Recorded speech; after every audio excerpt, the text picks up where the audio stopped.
Le journal sur Al24 News, mesdames, messieurs, bonjour. Voici les titres de l'édition. Selon le Croissant Rouge palestinien, 43 blessés ont été déplorés lors d'un raid sioniste à l'est de Naplouse.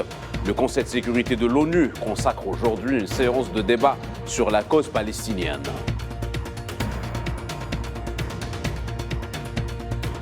L'Organisation des Nations Unies appelle à la libération immédiate et sans condition des femmes enlevées par des groupes armés au Burkina Faso.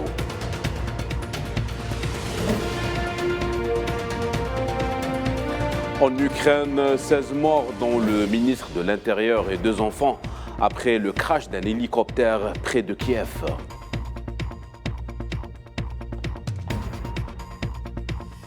Film Farha, une réalisation cinématographique palestinienne inspirée de faits réels et qui raconte la souffrance de tout un peuple.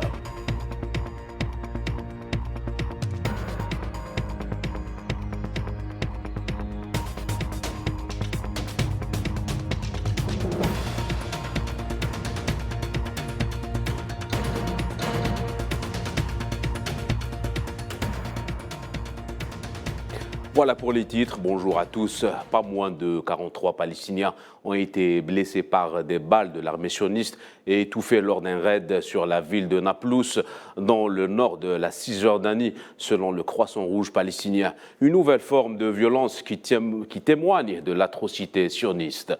Les détails avec Naïla Hamouda. Il n'y a pas un jour qui passe sans que la barbarie sioniste ne frappe à nouveau. Les affrontements redoublent de férocité sur les territoires palestiniens occupés.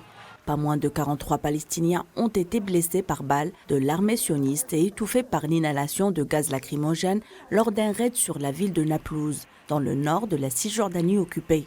Ces heurts ont éclaté à l'aube ce mercredi, après que les forces d'occupation sionistes aient pris d'assaut la tombe de Joseph pour sécuriser les colons qui accomplissaient des prières talmudiques.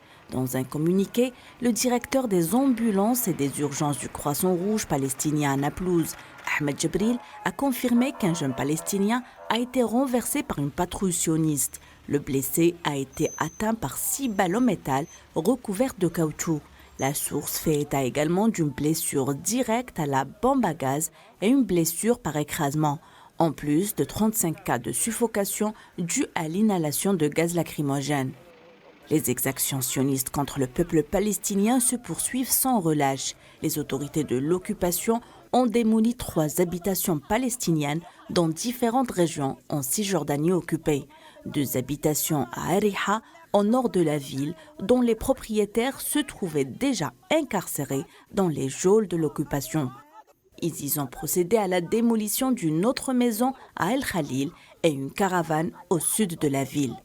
Comme si cela ne suffisait pas, les forces sionistes ont effectué une importante descente dans la région et mis à terre une maison de 200 mètres carrés sur ses habitants et une autre caravane sous prétexte de construction sans permis. La tension reste très élevée, l'entité sioniste toujours provocatrice continue de renforcer sa présence dans la ville occupée. Le ministère des Affaires étrangères des États-Unis a dénoncé les agressions des colons contre un groupe de jeunes Palestiniens étrangers, y compris de citoyens américains, lors d'une randonnée touristique près de la ville de Jéricho, dans le nord de la Cisjordanie occupée.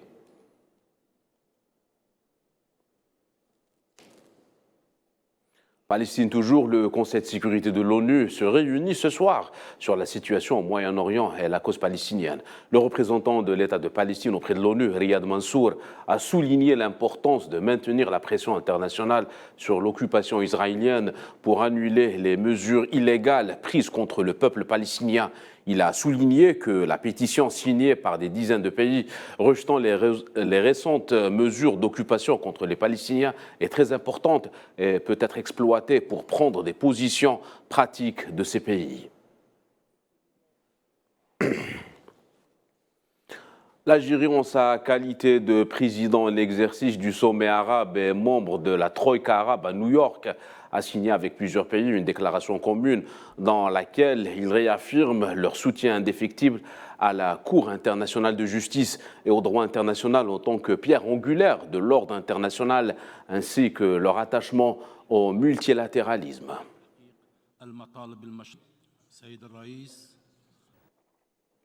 Le Parlement européen a permis au nouveau parquet européen de demander la levée d'immunité d'eurodéputés impliqués dans le scandale de corruption ayant éclaboussé l'institution continentale et dans lequel le Maroc est embourbé. Mi-décembre, le parquet européen a réclamé la levée de l'immunité parlementaire de la vice-présidente du Parlement européen, actuellement incarcérée dans le cadre de l'enquête sur des soupçons, ainsi que celle d'une autre eurodéputée grecque.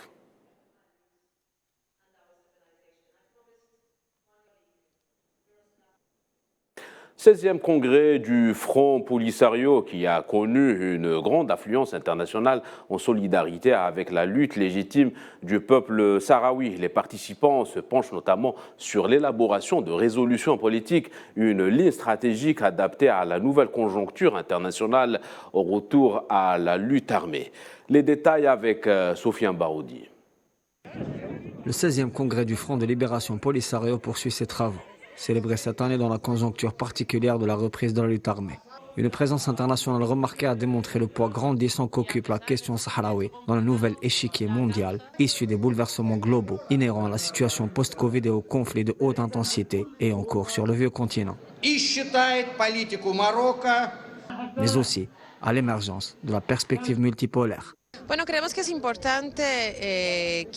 Nous pensons qu'il est important que le Brésil, l'Amérique latine et le Sud global soient présents ici pour réitérer notre appui au Front Polisario et sa digne lutte pour la libération de ces territoires et la souveraineté populaire. Nous avons comme journalistes un rôle dans cette bataille de communication qui est celui de faire connaître la cause que défend le peuple sahraoui et son représentant et comment se configure sa lutte. Par exemple, depuis l'Amérique latine, nous sommes solidaires avec ce combat anticolonial, une lutte pour les droits fondamentaux d'un peuple qui a tant souffert. Comme journaliste, c'est donc une nécessité et un devoir d'être ici. Les 2000 délégués poursuivent les travaux du Congrès et devraient dégager les résolutions politiques adéquates afin de répondre aux attentes de la base militante. Les grands axes stratégiques sont débattus et l'orientation sera connue avec la composition de la nouvelle direction du front. On sait d'ores et déjà que les lignes conductrices seront l'intensification de toutes les formes de lutte, à commencer par la dimension militaire, en consécration du droit légitime de résistance face à l'occupation. Un autre volet de grande importance est sans doute la solidarité internationale.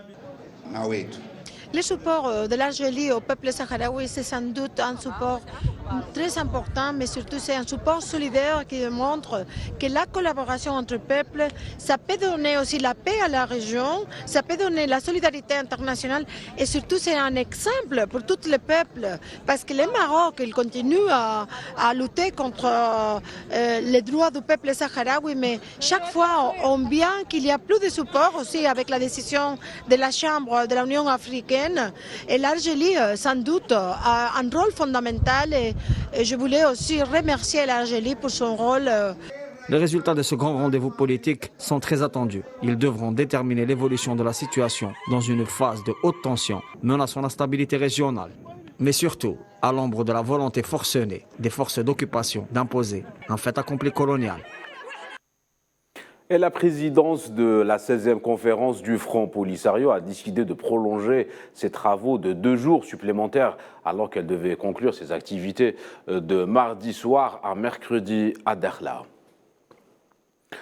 Actualité régionale toujours, une coopération économique stratégique appelée à se renforcer dans leur conquête du marché africain. La Tunisie et la Libye ambitionnent d'améliorer les échanges commerciaux bilatéraux pour atteindre les 4 milliards de dollars tunisiens. Pour ce faire, une occasion est offerte à Misrata qui abrite la première édition du salon tuniso-libyen pour le commerce et l'industrie. Les détails avec Mohamed Ouali Ben Chaban. Le volume global des échanges commerciaux tuniso-libyens est à hauteur de 3 milliards de dinars tunisiens. La Tunisie espère que les échanges atteindront les 4 milliards de dinars. Pour mieux conquérir le marché africain, Tunis et Tripoli aspirent à élargir davantage leur coopération dans de nombreux domaines. Dans un espace purement économique, la ville libyenne de Misrata accueille le premier salon tuniso-libyen du commerce et de l'industrie. Cette manifestation constitue l'un des plus grands rassemblements d'entrepreneurs et investisseurs des deux pays. L'organisation de cet événement est le fruit d'un certain nombre d'initiatives précédentes. La ville de Misrata va jouer un rôle essentiel dans l'économie de la région grâce à son port commercial, considéré comme l'un des ports les plus dynamiques et une zone franche qui permet aux investisseurs de bénéficier de nombreux avantages. Le chef du gouvernement d'Union nationale, Abdelhamid Dbeiba, assure que son gouvernement œuvre à régler les difficultés entravant la coopération bilatérale et se dit prêt à rembourser prochainement les différentes dettes contractées auprès de la Tunisie. Conscient des enjeux et défis du marché africain, la zone de libre-échange continentale africaine pourrait permettre à la Libye et la Tunisie de diversifier leurs économies, ce qui permettrait également de générer davantage d'opportunités d'emploi, renforcer la résilience et le développement durable, diversifier les exportations et élargir la gamme des importations tout en protégeant les secteurs stratégiques. Nous vous le disions en titre, le secrétaire général des Nations Unies, Antonio Guterres, a appelé à la libération immédiate et sans condition des femmes et filles enlevées par des groupes armés dans les environs d'Arbinda, dans la région du Sahel, au Burkina Faso. Dans un communiqué publié par son porte-parole, Guterres a condamné fermement cette opération qui a ciblé une cinquantaine de femmes entre jeudi et vendredi dernier, tout en exhortant les autorités burkinabées à ne ménager aucun effort pour traduire en justice les responsables de ce crime. Au moins 18 personnes, dont le ministre ukrainien de l'Intérieur et 2 enfants, ont été tués dans le crash d'un hélicoptère mercredi près de la capitale Kiev. C'est ce qu'a annoncé la police nationale. Selon des images publiées sur les réseaux sociaux, un énorme incendie s'est déclaré après la chute de l'hélicoptère. Aucune information sur la cause du drame n'a été dévoilée dans l'immédiat. L'appareil qui s'est écrasé appartenait au service d'État pour les situations d'urgence qui dépend du ministère de l'Intérieur ukrainien. Et le président ukrainien Volodymyr Zelensky affirme que le premier ministre néerlandais Mark Rutte a accepté d'armer l'Ukraine de systèmes sophistiqués de défense anti-aérienne. Lors de son allocution, Zelensky a annoncé avoir reçu des nouvelles très importantes du dirigeant néerlandais.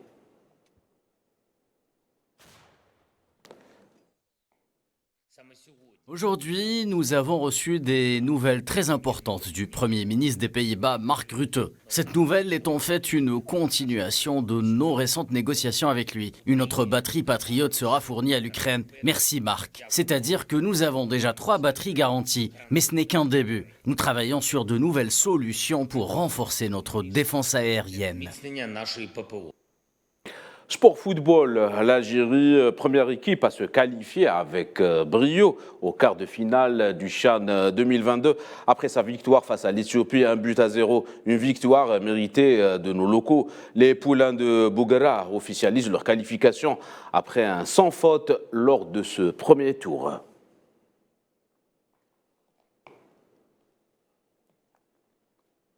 Et ce soir, la République démocratique du Congo va affronter à 17h la Côte d'Ivoire au stade d'Oran.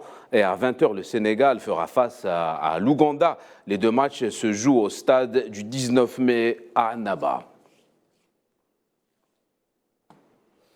7e mars, cette fois-ci, avec le film Farha, une réalisation qui retrace la souffrance de la population palestinienne après 1948 et l'histoire d'une adolescente palestinienne que son père cache dans leur maison lors d'une agression sioniste de leur village. Un film inspiré de faits réels et qui évoque une période douloureuse de la cause palestinienne.